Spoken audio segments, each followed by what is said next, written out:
আমাদের অনন্য স্টোরি সকল প্রকার পার্ট গল্প দেখতে আমাদের চ্যানেলটি সাবস্ক্রাইব করে পাশে থাকা বেল আইকনটিতে ক্লিক করে অল নোটিফিকেশন অন করে দিন। কুত্তা, হাতি, গন্ডার, বান্দর। আমি মনে মনে ভাবতে থাকলাম, আমার পরিচয়টা কি জেনে গেছে নাকি সে?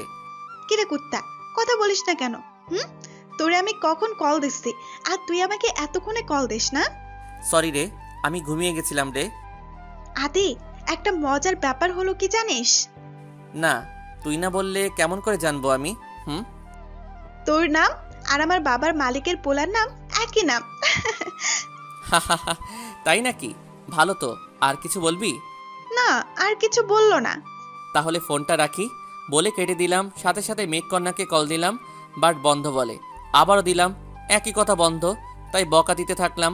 তখনই আম্মু। কি রে, কাকে বকা দিচ্ছিস তুই? না মানে আমার বন্ধুকে বকা দিচ্ছি। আম্মু সে ফোনটা বন্ধ করে রাখছে। ও আচ্ছা, মারিয়া কি তোকে কোনো ফাইল দিয়েছে? একটা ফাইল দিছে আম্মু। ফাইলটা কি দেখছ তুই? দেখছি আম্মু, এই নাও ফাইল, সব ঠিক আছে। ওকে, বাট তোকে যে এত করে ডাকলাম, তুই নিচে আসলি না কেন? আম্মু আমি ওই সময় বাথরুমে ছিলাম। আচ্ছা ঠিক আছে, আমি যাই, তুই একটু রেস্ট নে বাবা। বলে খাটে শুয়ে পড়লাম। আম্মু চলে গেল আর আমি ঘুমানোর চেষ্টা করলাম। ঘুম তো আসছে না, কি করব তাই ছাদে চলে গেলাম। গিয়ে একটা কোণায় দাঁড়ালাম। দেখলাম অন্য পাশের ছাদে একটা বাচ্চা দাঁড়িয়ে আছে, দেখতে অনেক কিউট। আমি বাচ্চার দিকে তাকিয়ে আছি, তখন বাচ্চা বলে, এইভাবে তাকিয়ে আছেন কেন? তোমাকে দেখতে পরীর মতো লাগে, তাই তোমার দিকে তাকিয়ে আছি। আমার দিকে হ্যাঁ করে তাকিয়ে থাকলে আমার লজ্জা করে না বুঝি? আমি পিচ্চি বাচ্চার কথা শুনে রীতিমতো অবাক। আচ্ছা তুমি চকলেট খাবে? লাভ নাই, আমার আপুর বয়ফ্রেন্ড আছে। আমি আর কিছু না বলে সোজা ছাদ থেকে নেমে গেলাম।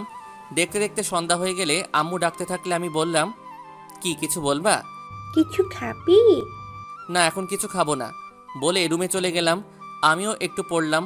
অনেকক্ষণ পরে আম্মু ডাকলে খাবার খেতে আমি মারিয়ার রুমে গিয়ে মারিয়াকে নিয়ে নিচে গেলাম। দেখলাম আম্মু বসে আছে খাবার নিয়ে। ভাত, তোমাকে ডাকছে, তুমি খেতে আসতে। আমাকে কেন নিয়ে যাচ্ছ? আমার তো ক্ষুধা লাগে নাই। খাবো যখন একসাথে খাবো। তোদের আসতে এত দেরি হয় কেন? তোমার মেয়ের জন্য বলে খেতে বসলাম। আম্মু খাবার বেড়ে দিলে আর আমরা খাবার খেলাম। আমি খেয়ে রুমে চলে আসলাম। আমার ঘুম পাইছে, বিছানায় শুয়ে পড়লাম। কখন যে সকাল হয়েছে বলতে পারলাম না। মারিয়ার ডাকাডাকিতে আমার ঘুমটা ভেঙে আমি তাড়াতাড়ি করে রেডি হয়ে মারিয়াকে নিয়ে স্কুলে যাই। এইভাবে কিছুদিন কেটে গেলে মারিয়া আর ওর পরীক্ষা প্রায় শেষ। ওই দিনটা ছিল আমার জন্য স্পেশাল, কারণ দিনটা ছিল যে ভালোবাসার দিবস, মানে 14ই ফেব্রুয়ারি। মারিয়াকে নিয়ে স্কুলে আসলাম। মারিয়াকে তার স্কুলের গেটে নামিয়ে দিলাম। মারিয়া চলে গেলে হঠাৎ পিছন থেকে একটা মেয়ে আমাকে ডাক দেয়। আমি পেছন ফিরে দেখি, ও মা, মেয়ে তো আমাকে প্রপোজ করেছে। I love you.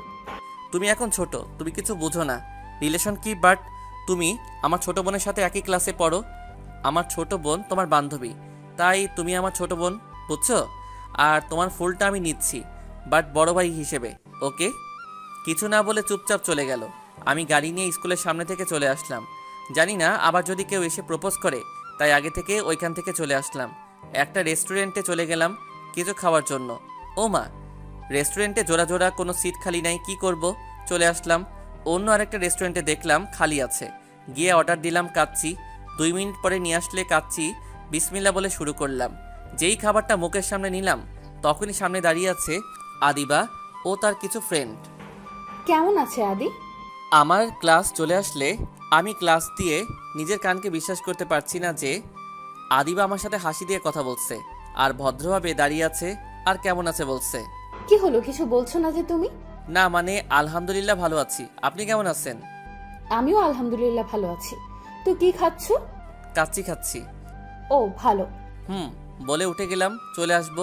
বলা যায় না কখন কি বলে ফেলে আদিবা, তখন মানিজ্জত সব যাবে। তার থেকে ভালো আগে থেকে এখান থেকে চলে যাই। যেই আসতে যাব ঠিক তখনই আদিবা বলে, আরে আরে কই যাও? তুমি বসো, আমরা সবাই একসাথে আজ খাবার খাবো। আমি বুঝছি আজকে আমার পকেট ফাঁকা করতে চাই। কি করব, ফোনটা বের করে, হ্যালো কই তুই বলে আমি দাঁড়িয়ে গেলাম। কথা বলতে বলতে আদিবার কাছ থেকে একটু দূরে এলাম। ফাউ কোনো কল আসে নাই, বাট আমার কাছে কোনো টাকা নাই, তাই আমি আব্বুকে কল দিলাম আর 10,000 টাকা চাইলাম। তাড়াতাড়ি করে আমার বিকাশে পাঠানোর জন্য।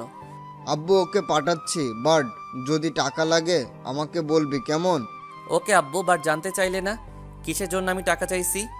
তাড়াতাড়ি করে আবারও চলে আসলাম। আমার জায়গায় দেখলাম আদিবা আর তার বান্ধবীরা খাবার অর্ডার করছে। সবাই কাচির সাথে 1 গ্লাস করে বোরহানি আর একটা করে কোক খাচ্ছে। সবার খাওয়া শেষ, তখন আদিবা সবার উদ্দেশ্য করে বলে, আজকে আমাদের পার্টিটা সম্পূর্ণ আদি দিয়েছে, আর বিল আজকে আদি দিবে। আর যদি আদি না দিতে পারে তাহলে আদি বলতে পারে, আমি না হয় দিয়ে দিব। সবাই সবার সাথে কথা বলছে। একজন বলে আমি দিতে পারবো না, আরেকজন বলে আমি দিতে পারবো। এর মধ্যে ওয়েটার চলে আসলে বিল আসলে 5,000। 7 জন বান্ধবী মিলে তখন আদিবা বলে, কি মিস্টার আদি, ক্ষমতা আছে নাকি তোমার? জি ম্যাডাম আমার আছে, আপনারা চলে যান, আমি বিল দিব। ওকে ওকে, বাট তুমি দাও, আমরা দেখি। শালি আমাকে অপমান করতে চাস না? ওকে তাহলে দেখ, আমি বললাম। ভাই আপনারা কি বিকাশে পেমেন্ট করেন? জি স্যার, এখানে ক্রেডিট কার্ড, ডেবিট কার্ড, বিকাশ যে কোনো দিয়েই পেমেন্ট করতে পারবেন। ওকে চলেন বলে ক্যাশে গেলাম আর বিকাশে 5,000 তুললাম আর ওয়েটারকে 200 টাকা বকশিস দিলাম আর চলে আসলাম ওই জায়গা থেকে। আদিবাও তার বান্ধবীরা ভিতরে ছিল। আমি গাড়ি নিয়ে বাসায় চলে আসলাম। বাসায় আম্মু রান্না করছে, তাই আমি আমার রুমে চলে গেলাম। ফোনটা পকেট থেকে বের করে টেবিলে রাখলাম। সাথে সাথে আমার ফোনটা বেজে উঠলে ইচ্ছা করছে না ফোনটা রিসিভ করতে, কারণ জান্নাতুল কল দিছে, হয়তো 1 বার 2 বার 3 বার। যখন কল দিল ঠিক তখনই ফোনটা হাতে নেই আর দেখি মেঘকন্যা কল দিছে। তাড়াতাড়ি করে রিসিভ করলাম। আপনি কি বিজি নাকি? না, আমি বিজি না। তাহলে কল ধরতে এত দেরি হলো কেন? আসলে আমি বাথরুমে ছিলাম, তাই রিসিভ করতে পারি নাই। হাসেন কেন? এমনি হাসি। কেমন আছেন আপনি? আলহামদুলিল্লাহ ভালো। আপনি কেমন আছেন? আলহামদুলিল্লাহ ভালো। এতদিন আপনার ফোনটা বন্ধ ছিল, বাট এতদিনে একটা কলও দিলেন না কেন? আসলে আমি একটু অসুস্থ ছিলাম, তাই কল দিতে পারি নাই। সরি। কি হয়েছে আপনার? তেমন কিছু না, মাথাটা একটু সমস্যা হয়েছে। তো আজকে দিনটা কি মনে আছে? না, আজকে কি দিন জানি না। বাই। এই শুনেন, কি বলেন? আমরা কি আজকে দেখা করতে পারি? দেখা করবেন? আচ্ছা, আজ বিকেলে 4টার সময় বোটানিক্যাল গার্ডেনে। ওকে। বাট তোমাকে চিনবো কি করে? একটা পিক দাও তোমার। পিক দিব না, বাট একেবারে আমাকে সরাসরি দেখবা। তুমি আমাকে চিনতে হবে না, আমি তোমার সামনে হাজির হব। ওকে। তাহলে আমি এখন ফোনটা রাখি। সাথে সাথে কলটা কেটে দিলে টাইমটা দেখলাম মারিয়ার পরীক্ষা শেষ হবে 20 মিনিট পরে, তাই আমি তাড়াতাড়ি করে গাড়ি নিয়ে বের হলাম। মারিয়ার স্কুলের উদ্দেশ্যে কিছুটা রাস্তা যাবার পরে ফোনটা বেজে উঠলে দেখলাম জান্নাতুল কল দিছে। আমি রিসিভ করলাম। দোস্ত, আজকে তুই বিকেলটা আমাকে সময় দেবে? কেন, কি করবি তুই? না মানে আকাশ চাইছে তার সাথে আজকে বিকেলে দেখা করতে। তুই যাবি আমার সাথে প্লিজ দোস্ত? আরে তুই পাগল নাকি? তুই যাবি প্রেম করতে? ওইখানে আমি গিয়ে কি করব? আর আজকে বিকেলে আমার একটু কাজ আছে। দোস্ত সরি রে। আমি জানতাম তুই আমাকে এমন কিছু বলবি, যাবি না সেটা বলে। সত্যি বলছি দোস্ত, আমার একটু কাজ আছে।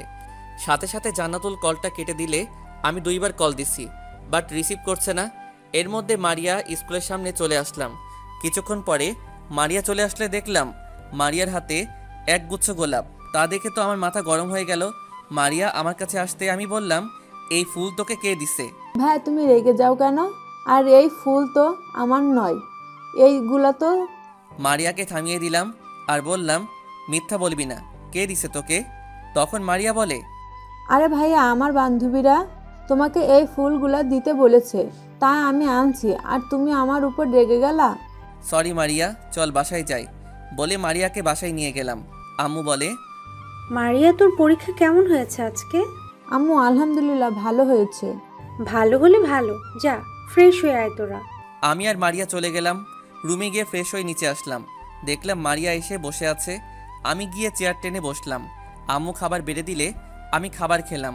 খেয়ে উপরে চলে আসলাম। হালকা ঘুম দিলাম। 3টা বাজে ঘুম থেকে উঠলাম। উঠে মুখ ধুয়ে প্যান্ট শার্ট পরে রেডি হয়ে বাসা থেকে বের হলাম। 3টা 30 আমি বাসার সামনে থেকে একটা সিএনজি নিয়ে গার্ডেনে চলে গেলাম। মেঘকন্যাকে কল দিলাম। সে বলে তার 10 মিনিট লাগবে। আমি 20 মিনিট ধরে বসে আছি। হঠাৎ করে কল দিয়ে বলে, আমি কই? আমি যেখানে আছি সেই জায়গার নাম বললাম। 2 মিনিট পরে আমার সামনে একটা মেয়ে আসছে। কিছুটা সামনে আসতে দেখলাম এই সে। এখানে কেন আমার দিকে আসছে? আমি আস্তে করে সরে গেলাম ওই জায়গা থেকে। জান্নাতুল এখানে কি করছে? হাই হাই, এখন যদি সে আমাকে দেখে এইখানে তাহলে কি হবে? তাই আমি সেই জায়গা থেকে লুকিয়ে গেলাম। দেখলাম জান্নাতুল আমার জায়গায় দাঁড়িয়ে গেছে। তার মানে কি জান্নাতুল হলে মেঘকন্যা? না, জান্নাতুল যদি মেঘকন্যা হয় তাহলে তো আমাকে বলতোই সে আমাকে পছন্দ করে।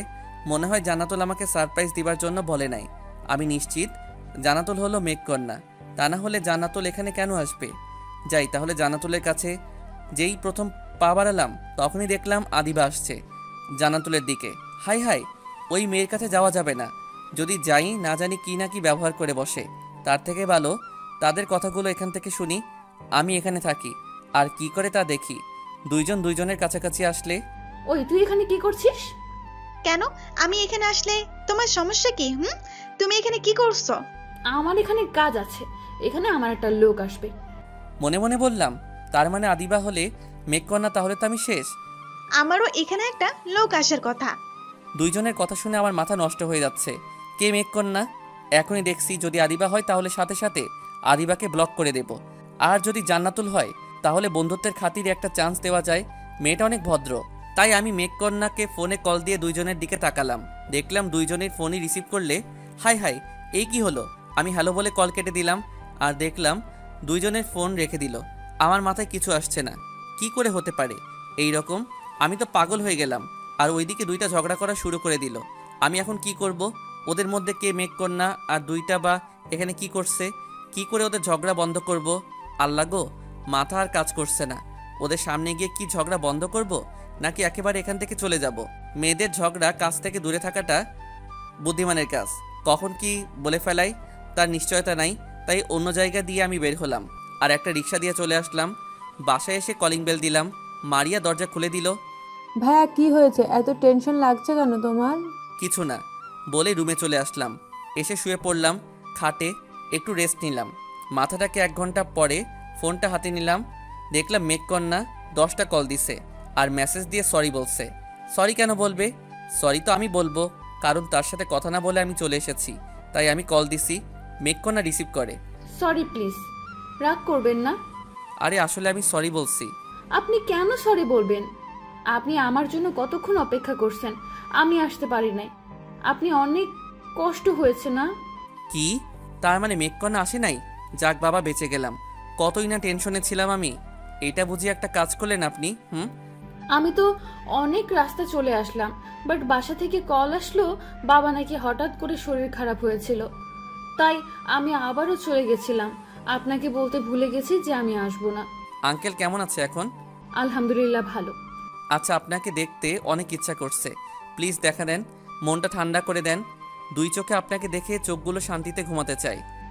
দেখতে চান? তবে ওয়েট করেন, দেখা হবে। তবে একদিন সত্যি আপনার সামনে আসব, আর সেই দিন আপনি নিজে আমাকে খুঁজে নেবেন, আর সেই দিন আমাকে ইচ্ছে মতো দেখবেন। কি যদি আপনাকে আমি কোনোদিনও না চিনতে পারি তাহলে কি হবে? তাহলে সব শেষ, আর কখনো আপনি আমাকে পাবেন না। যদি চিনতে পারেন তাহলে আপনি আমাকে দেখতে পারবেন। এত বড় কঠিন শর্ত আমি মানতে পারবো না। মেঘকন্যা, তোমাকে দেখার জন্য আমার 2 চোখ পথ চেয়ে আছে। সেইটা কি আপনি বুঝেন না? বুঝি। আপনি নিজে আমাকে চিনে নিতে হবে যে আমি যখন আপনার সামনে যাব তখন আমি আমার চেহারা বর্ণনা দিয়ে যাব। তাহলে কি আমাকে চিনবেন না?